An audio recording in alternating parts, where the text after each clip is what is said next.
I wanted to ask you because you funded some of the boldest entrepreneurs out there. What's the common trait they all had? Like something that can't be faked, but you just know. You just know it when you see it. It's interesting. They're all very different from each other. But one thing that they all had was a love for their customer. And I think that's something that stays with them throughout. And they figure out who their customer is and they just build that love and great things happen. I've always felt my customer was my entrepreneur. I asked Vivek Ranadive what his secret to success was. He built Tibco and then sold it for $4 billion. And he said, I just keep trying to improve the product for my customer. It was a pretty clear statement.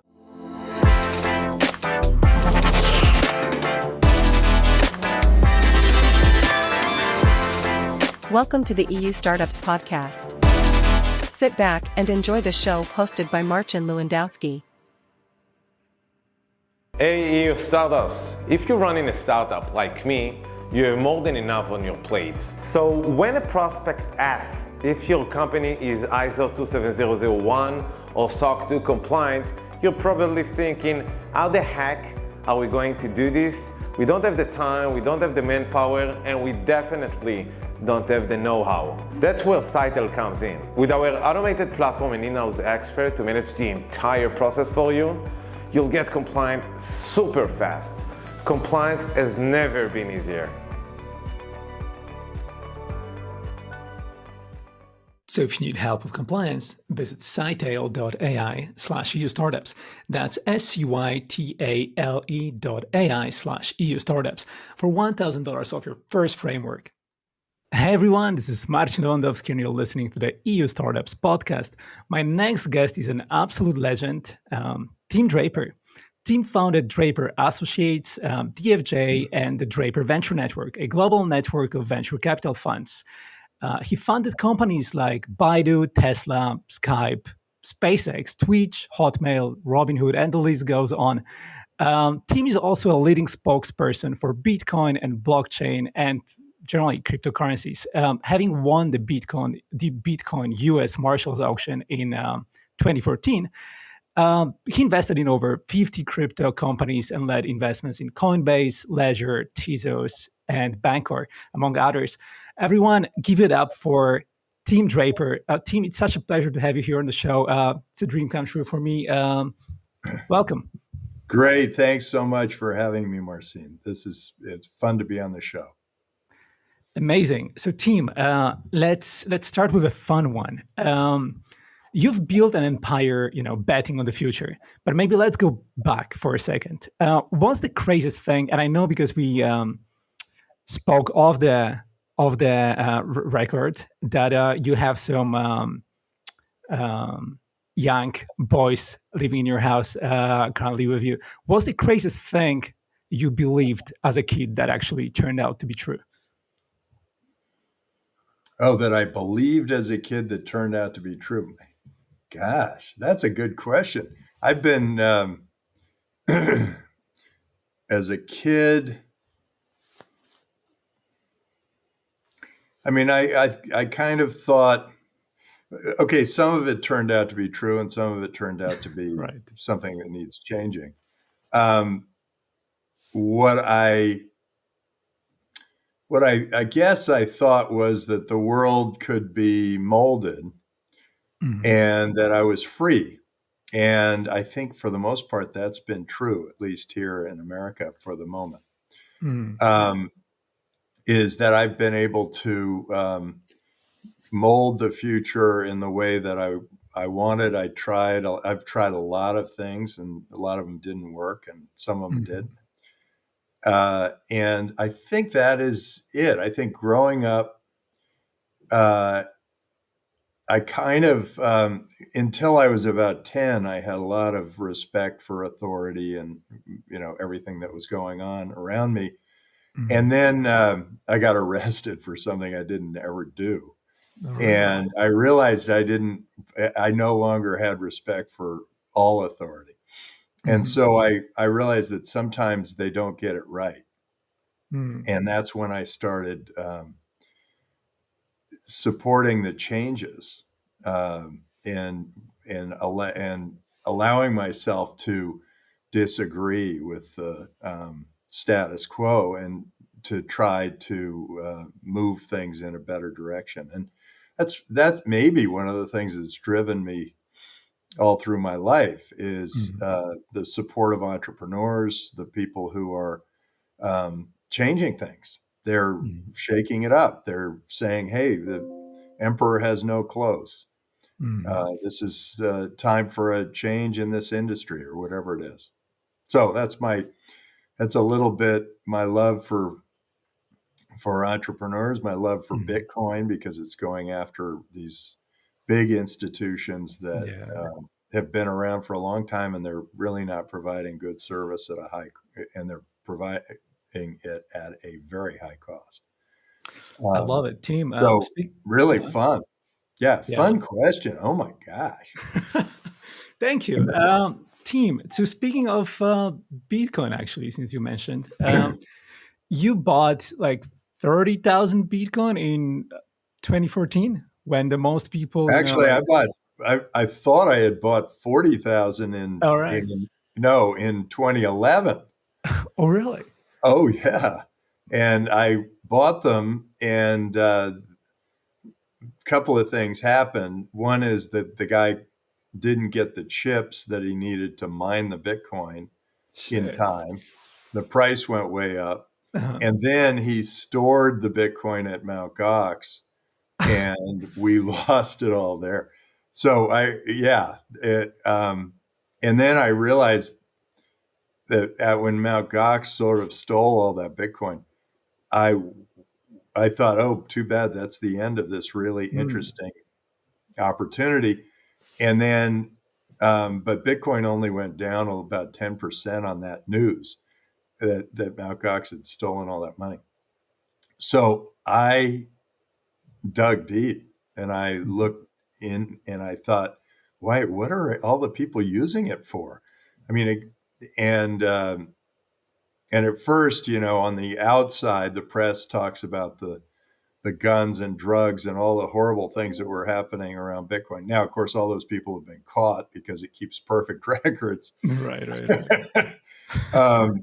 But then I started to think, wow, so you can do remittance without paying 15% to the supplier that exist at that time.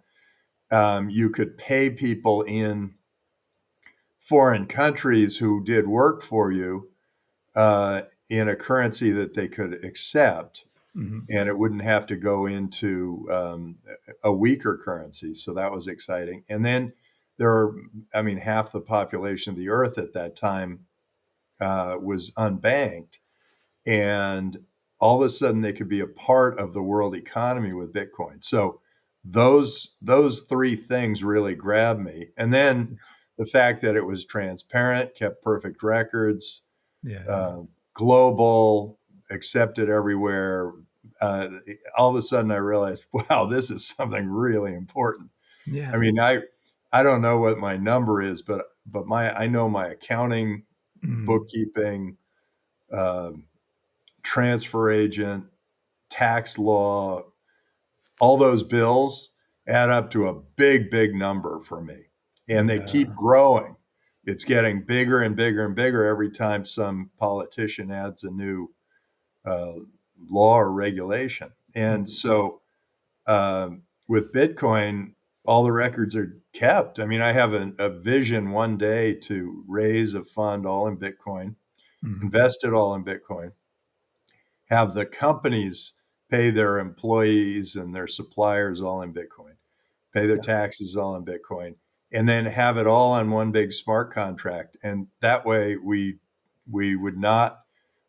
be a almost frictionless set of transactions. And the fund would run much more efficiently and effectively.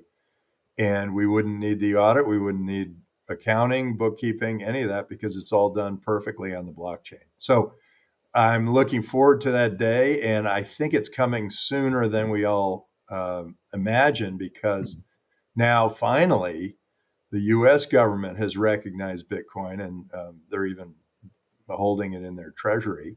Yeah. And they're seeing how valuable it can be to have a coin that keeps perfect records. 100%. I'm looking forward to that time as well when it comes. Team, but actually, just to get back for a moment, you bought Bitcoin like when most people thought it was actually, I don't know, they didn't know it's going to be so big. Like they thought maybe it's going to be some kind of joke. If we time traveled to 2034, what's the next thing you'll say "I told you so" about? Yeah, I never say "I told you so" because that sort of thing always comes back to bite you. True. Because the world is a constantly evolving, moving, shifting animal, and something that's really important now might not be important in a couple of days, or a couple of years, or a couple of centuries. And so I'm always kind of open to the idea of something new coming and changing our world. But I think 2034, let's see, that's about a decade away. Give me 2 decades. Okay. And then in 2 decades, I think we're going to have really interesting breakthroughs in space travel.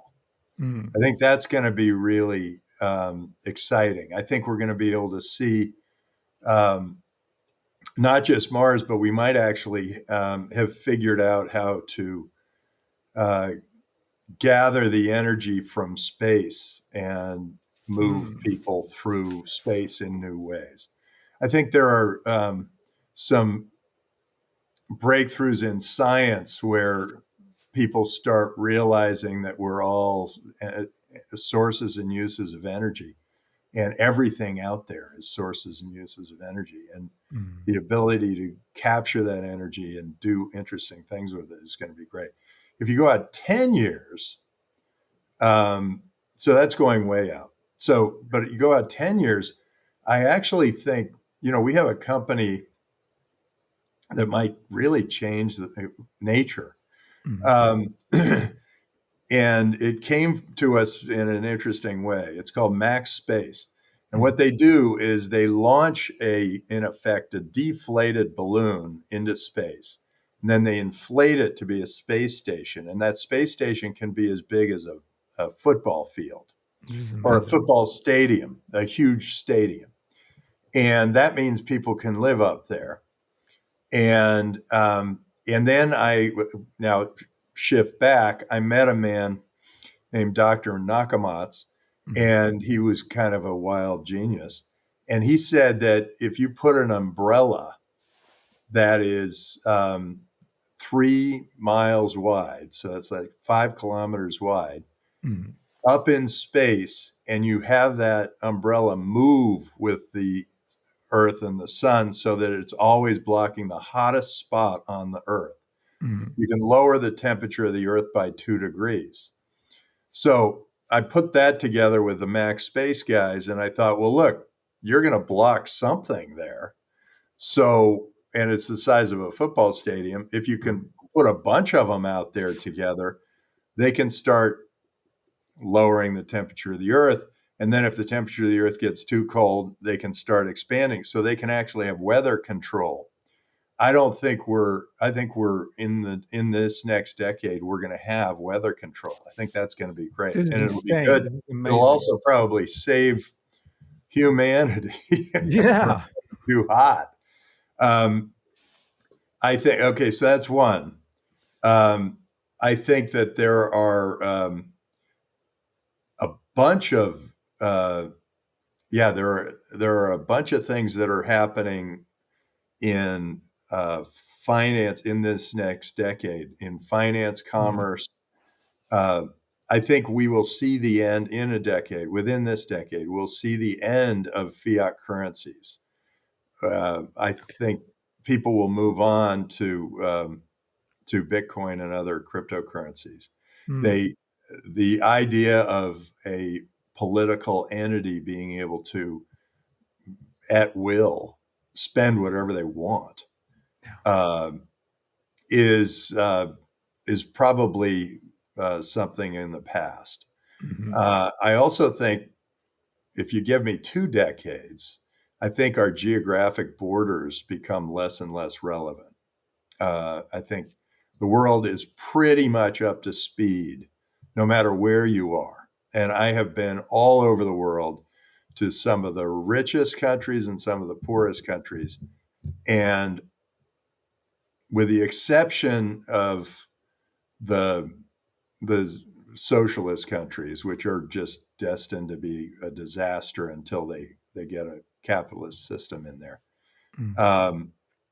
we're all going to be living pretty close to the same quality of life. There's always going to, we all have a Starbucks, we all have a McDonald's, we all have and those things are everywhere. Yeah. And so quality of life is becoming more similar because information is everywhere. So the internet has really opened us all up to benefit. Now, I do like the idea of governments, multiple governments out there in the world, because then they compete for us. They are accountable to us. We will move to the one that makes the most sense. And you're seeing Trump and Elon sort of open the kimono of government, showing that a lot of the emperor has no clothes. And so now it's time to create a government wherever you are that is providing a great service to its citizens, to its constituents, and providing that service in such a way that they know that they can lose their constituents just the way Apple can lose their constituents to Samsung, and Facebook to Twitter, or people can buy Teslas now instead of buying old gas guzzlers. I think humans are going to have a choice of governance. That's going to be very exciting. I've just been to Prospera, by the way. Wow, that is extraordinary. They are making things happen so fast that I think Prospera, it's on a little island off of Honduras. And I think they're going to build something as big as Dubai there. And it's because they're focused on freedom, capitalism, efficiency, government. Really interesting. Great. Okay. Anyway, you got me going. Tim, I've been loving the insights so far. I wanted to ask you, because you funded some of the boldest entrepreneurs out there: Musk, Pichai, Kalanick. What's the common trait they all had? Like something that can't be faked, but you just know it when you see it. It's interesting. They're all very different from each other. But one thing that they all had was a love for their customer. And I think that's something that stays with them throughout. And they figure out who their customer is, and they just build that love, and great things happen. I've always felt my customer was my entrepreneur. Nice. My LPs don't always feel like they get the best attention, but they get great returns. But yeah, I spend most of my time thinking the entrepreneur is my customer. Love it. And that love for customer is probably the key. Now, all of them had this built-in confidence that they were going to succeed. And I don't know where it comes from or how or why. And they had both a vision and flexibility. So they had this vision that they were going to stick to, and they knew they were going to go after it. but they also had flexibility to recognize that, hey, technologies change, people evolve, new things happen. We got to continually adjust.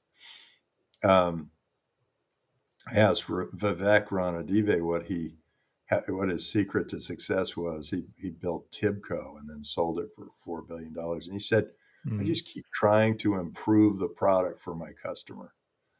It was a pretty clear statement. It is. Tim, has there ever been a founder you almost didn't invest in, but something changed your mind at the last minute? Oh yeah, that happens all the time. Yeah. So what was it that tipped you over the edge? It's usually something little. Although usually I go in thinking yes, and then I move to no. Okay. And because I'm looking, I see the opportunity as yes, and I say, wow, this could be really big if it's successful, and could really change things and could be really relevant. But then I search for red flags, and there are many. I don't know if I could, in the time we have allotted here, go through all the red flags I'm looking for. We're trying to turn that into AI. We're trying to build AI in a way that makes it so I don't have to, that AI does my job for me. But we're a long way from doing it. We have an expert system that we're building on, and it keeps bringing me new companies, and I say yes and no. And so far the AI is doing a good job of filtering to high growth opportunities with interesting markets, interesting technologies, and interesting people. But there's so much that happens in the interview with the entrepreneur that AI is not there yet, and maybe it will be. I'll keep working on my expert system, and if I can download my whole experience base, then maybe we can get like almost there. Team, every investor has that one startup that they passed on that actually still haunts them. What's yours? And do you have? I have a bunch, and a few of them I can blame on my partners, and a few of them I only can blame myself.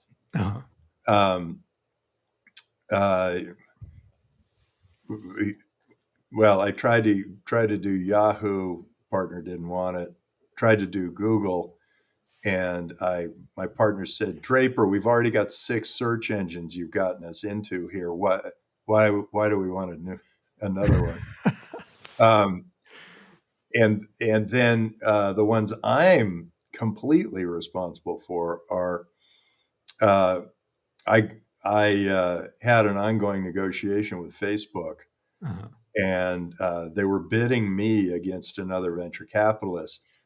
And it turned out later that this was a venture capitalist I had told that I was looking at Facebook too. And she didn't, figure out, or we didn't figure out that we could have just done the thing together. At a better valuation. The valuation kept going higher and higher and higher. And finally I said, okay, enough, take the other deal. Okay, totally my mistake. Because the valuation jumped from 20 million valuation to $115 million valuation, and it jumped in steps. 20, 40, 80, 115, and finally I can't go any higher. Big mistake, huge mistake. The other 2 big mistakes I made were with LinkedIn. I thought that, being a venture capitalist, I realized that there were a lot of people going after me, but I wasn't going after them. I went after them in a more targeted way. Yeah. and LinkedIn would expose me, and I would like to all these other people. And I thought, wow, that'll be fine for them, but maybe not so great for me. And so nobody with influence will really want to sign up. Yeah. Boy, was I wrong. Oh my God. And then the other one was, these are both Reed Hoffman and Reed Hastings. Reed Hastings came to me, and we knew he had been very successful, and he was a great entrepreneur and brilliant guy. And he came to us with the idea that he would send DVDs through the U.S. mail. And I said, well, people are going to be streaming in 2 years. Why are you bothering with this? And he said, they aren't ready yet. And what I didn't realize was he was going to go capture all those customers and then be ready to stream to them. And that was Netflix. So 2 big ones I missed that I can't blame my partners for. And then I can blame, administrative errors on one of them, and on Airbnb, and then on Uber. I guess the founder upset one of my partners because he wanted to just meet with me and didn't want to meet with the other partner, and that ended up being so I never got to meet him, Travis. But I was after. I looked at Cabulous and Taxi something and something else, and I was interested in that field. Amazing. Team, anyway, story. now I have no one to blame but myself, because I've spun out from the partnership as Draper Associates, and I've missed some, but I seem to have caught a lot of them. That Bitcoin purchase we talked about. I funded Robinhood at the seed level, Carta at the seed level. Coinbase at a pretty early level. I've had some really exciting investments that have worked out the really best. Come on, these are amazing. Like this is crazy what you're talking about. Team, let's talk for a second about Draper University, because we are talking about this amazing ventures and founders behind them. And Draper University is famous for producing fearless entrepreneurs. What's one student's success story maybe that completely blew your mind? Like someone who walked in with a dream and walked out with something world-changing. Well, what's great about Draper University was that it was all the wise people in the world, mostly venture capitalists that I had talked to, said entrepreneurship can't be taught. It's just inherent in people. And I thought about it, and I thought, whenever anybody says something can't be done or it's impossible or whatever, I always think, how would I do that?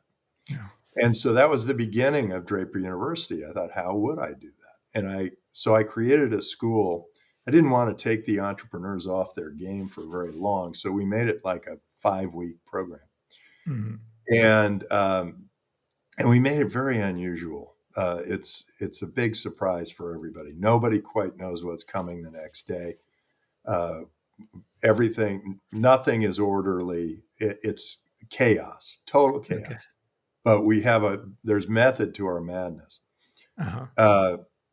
And it works. We didn't know it worked, but now we can prove it's worked. We've now taught 6,000 students. They've started about 1,500 companies. 6 are unicorns. About 25 are worth more than $100 million. And even the people who go join big companies from Draper University get promoted. They move right up through the ranks. And I think we're onto something.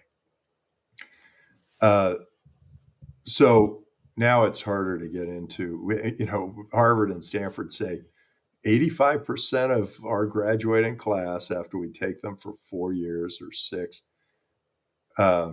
end up with a job. And what we say is our average student creates 7 jobs. So it has made a huge impact on a lot of people. One great story, Surbi Sarna came to one of our first sessions, maybe even our first session. And she had a problem with a doctor, and she realized that they didn't know how to assess whether an ovary had cancer in it without destroying the ovary. And she came up with this fiber line that goes up the fallopian tube and can detect cancer. And she got FDA approval, and she wasn't going to start a business until she went to Draper University. And then she went and had the wherewithal, the confidence, whatever, coming out of there to build that business. And she sold it for $375 million. She created a major success. May have been 175 million. It was a big number. And she has, to this day, said, I wouldn't have been able to do this if it hadn't been for going to Draper University. And we've had a number of other great companies that have come out of there. I was able to invest in one that did so well. It paid for the school for 10 years forward. So I can keep that thing going indefinitely just based on the profitability of the businesses I've been funding. That's amazing. Like, the story especially resonates with me because, like, my wife's goal in life is to eliminate cancer as a cause of death.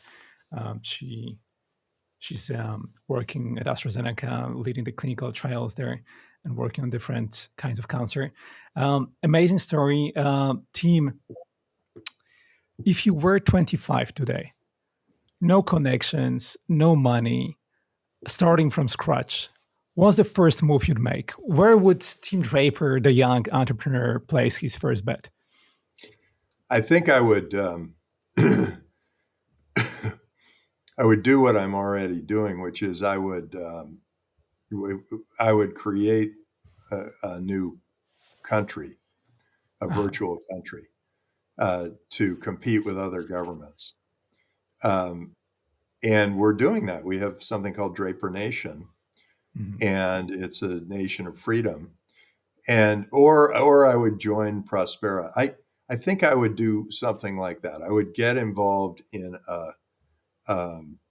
something that's changing the whole nature of governance right now, because I think they're the biggest.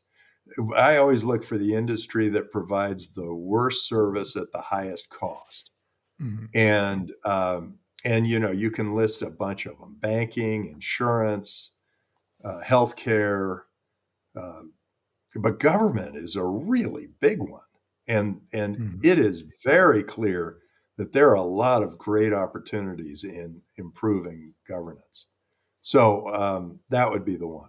I love it. Although I love the venture capital business. So, and with my brain, which is, tends to be, I guess, peripatetic, or it's funny, they call it a disease, ADHD or ADD. They just call that a disease. Boy, that disease works well.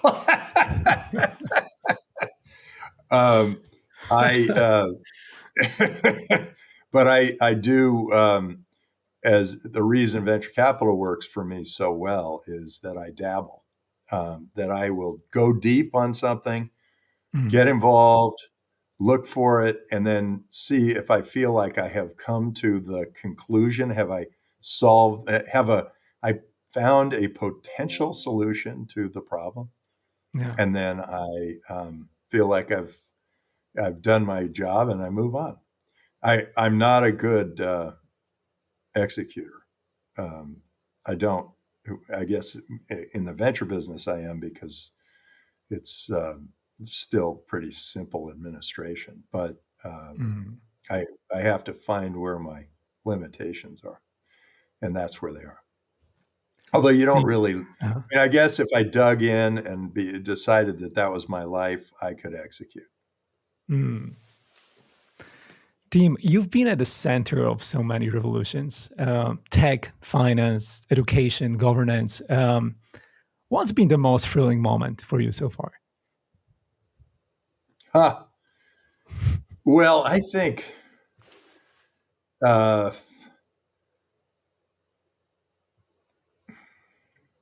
it was fun to buy the Bitcoin from the government. That was great fun.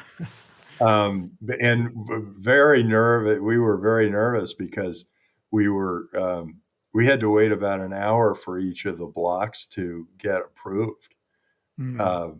Now that's much faster process, but back then it was like, hey, government, I sent you my money. Yeah. Where's my Bitcoin? And that was exciting. The other very exciting moments were when we were negotiating with Microsoft when they wanted to buy Hotmail. Yeah. And that was a very tense meeting. They sent 19 people down from Redmond, Washington to come negotiate with us. And it was just, me and my partner, John Fisher, and Subir Bhatia, and his partner, and his partner's father, Rex Smith. Yeah. Jack Smith and Rex Smith. And we were, listening to them badger us about how, they'd never pay a penny more than this and whatever. And we said, well, no, we want Microsoft stock. We don't want cash. We want Microsoft stock. And they said, oh no, we won't do that. So as soon as I heard that they didn't want to give up their stock, I thought, we are only taking stock. There is no way we're taking anything but stock. Finally, they caved, and it worked out very well. And Microsoft stock quadrupled after that. We kind of had a sense that was going to be the case. And that was exciting. There were other moments of excitement. The day Baidu went public, because they were the first, real Chinese internet company. They were actually our first Chinese big success. I mean, there were some other successes along the way. We were actually the first Silicon Valley venture capitalist to go into China to invest. It was like the equivalent of going and making a deal with somebody from another planet, because no one was working with China at that time. But after Mao died and Deng Xiaoping took over, he opened that place up, and I saw that. I sensed it was coming. So we did have a great day there, and all the venture capitalists thought I was nuts to invest in China. Yeah. And then Baidu went public, and it was supposed to be, the range was 12 to 14. The first trade was at 28, and it closed at 128.